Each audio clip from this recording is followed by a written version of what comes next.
Buenas, ¿qué tal? Mi nombre es Juan, ya me conocen tal vez algunos, algunas. En esta ocasión, con esta propuesta que estamos acompañando y lanzando desde el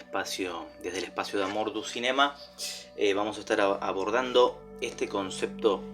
que, bueno, se vuelve una categoría, una etiqueta en el campo del cine, del análisis, de la teoría cinematográfica, que es la idea del cine de autor. Lo vamos a analizar en función de, articulándolo, quiero decir, con dos ejemplos, dos casos audiovisuales bastante disímiles, podríamos decir, bastante opuestos, bastante distantes, pero bueno, siempre como que pregonamos un poco esa dirección o esa inclinación ecléctica en este espacio de formación que es Amour du Cinema, siempre desde las propuestas que analizamos y que conversamos junto a Leandro. Trabajamos tal vez pelis de diferentes directores, de diferentes latitudes, territorios, tratamientos, abordajes, géneros, estilos. Hay algo ahí que un poco nos interesa, ¿no? Poder encontrar nexos, articulaciones, puntos en común entre películas que tal vez provienen de diferentes tradiciones y contextos y marcos epocales, como bien decía. En este caso las dos películas ya sabrán cuáles son. Por un lado, primero vamos a introducir un poco toda esta idea que gira en torno a la concepción, al eje conceptual un tanto resbaladizo y complejo tal vez del cine de autor, con los sueños de Akira Kurosawa,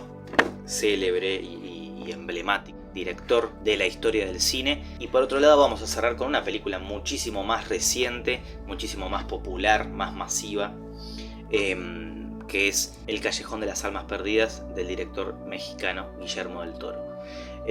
Como decía, dos casos bastante disímiles, bastante diferentes uno del otro, pero que no obstante ofrecen nexos, ofrecen puntos de referencia, de confluencia, y que nos sirven como excusa y como pretexto ideal y perfecto para pensar en algo que insistimos siempre y que siempre remarcamos y subrayamos en estos encuentros, que tiene que ver con pensar al cine en su carácter expansivo. Es decir, podemos partir del análisis de la forma, de la materia prima, del lenguaje, de los aspectos y los caracteres más técnicos realizativos de lo que es el cine. Puede ser la puesta de cámara, la coreografía de cámara, el posicionamiento de cámara, el tratamiento, no sé, desde el contraste lumínico, desde el sonido, desde la dimensión del sonoro, desde la caracterización e interpretación actoral o las decisiones expresivas, estéticas de determinada figura autoral, es decir, cineasta, director, guionista. Y a partir de ahí podemos abrir un camino y usar eso como un puntapié, como un disparador reflexivo que nos sirva para pensar en cuestiones más ligadas a, ¿por qué no?, la sociología, la psicología, el psicoanálisis, aspectos más ligados a lo político, ideológico, a temáticas o trasfondos sociales. Un poco de eso se trata, poder impulsar y entender al cine como un pretexto ideal para abordar esos otros tópicos que están siempre articulados. Porque si hay algo que también pregonamos y defendemos mucho desde este espacio es pensar a la relación siempre intrínseca e inherente entre forma y contenido. Lo formal, las decisiones expresivas, técnico-estéticas, están siempre profusamente ligadas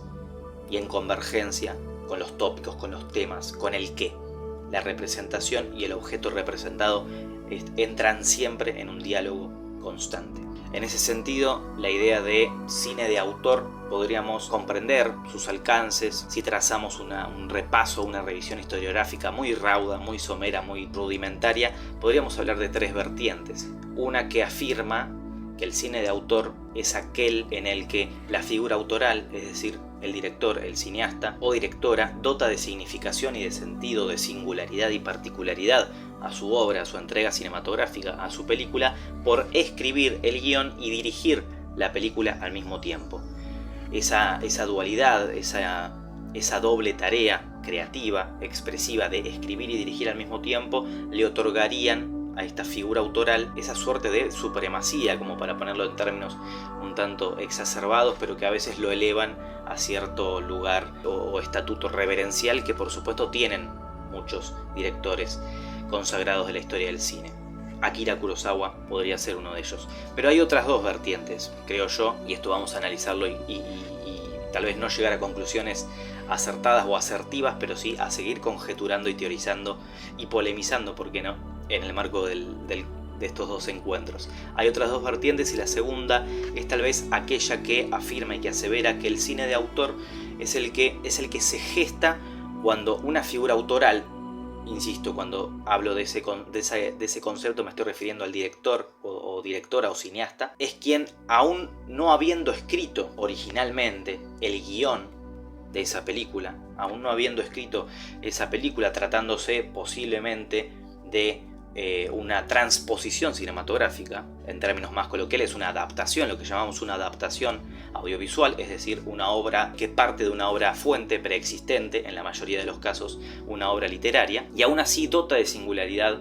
expresiva, artística y cinematográfica a esa nueva obra que deviene en texto fílmico, en película. Es decir, parafraseando un poco a Gerard Genet, que aborda esto desde la literatura y la concepción de hipertextualidad y transtextualidad. Un hipotexto, la obra fuente literaria, que deviene y se convierte en un hipertexto. Eso sería una adaptación o una transposición, como preferimos llamarlo acá, yo trazando una referencia a cómo lo nombra y lo cataloga Sergio Wolf, un escritor y cineasta argentino, la idea de transposición por sobre la adaptación, y esa sería otra posibilidad de entender la concepción de cine de autor.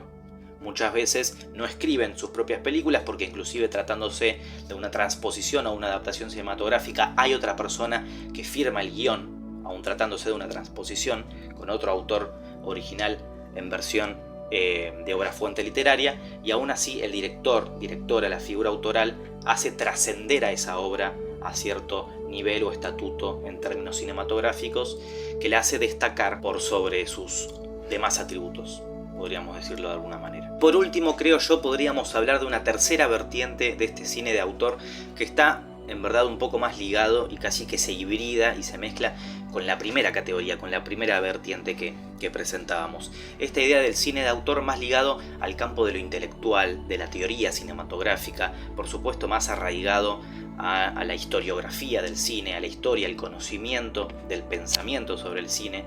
ese cine más de pensamiento y no tanto de producción, sin dudas corrientes, esto lo podemos reconocer, quiero decir, en corrientes estilísticas súper reconocidas y emblemáticas de la historia del cine, como la Nouvelle Vague francesa de los años 50 y 60 en Francia, por ejemplo, Jean-Luc Godard, Romer, Alain Resnais, Agnès Varda, en fin, otros directores, eso solo por nombrar un caso. Pero ¿qué pasa con aquellos cineastas que, si bien escribían y dirigían sus propias películas, también concebían al cine como algo más que un mero artificio puesto en funcionamiento para entretener,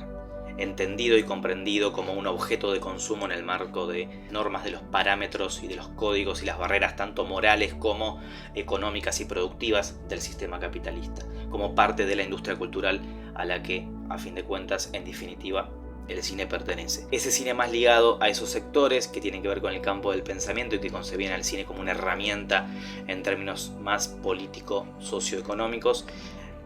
también están muy ligados a lo que podríamos llamar como cine o teoría de autor. Entonces, bueno, vamos a tratar de conjeturar sobre esos términos, por supuesto haciendo referencia a algunos textos, a algunas ideas, referencias bibliográficas y a algunos autores, y luego tratar de encontrar en marcas textuales, y cuando digo marcas textuales me refiero más precisamente y más puntualmente a marcas fílmicas, técnico, lingüístico, expresivas y realizativas de estas dos películas tan diversas, tan disímiles, tan eclécticas, a tratar de reconocer allí algunas de esas marcas personales que podrían llegar a funcionar para definir a estos dos directores tan distintos como cineastas de autor. Y simplemente ofrecer algunas posibles herramientas metodológicas, estrategias metodológicas para analizar películas y para seguir pensando el cine, que creo que es un objeto de análisis, un ente discursivo que nos sirve para pensar y discutir un montón de ideas, inclusive del contexto actual.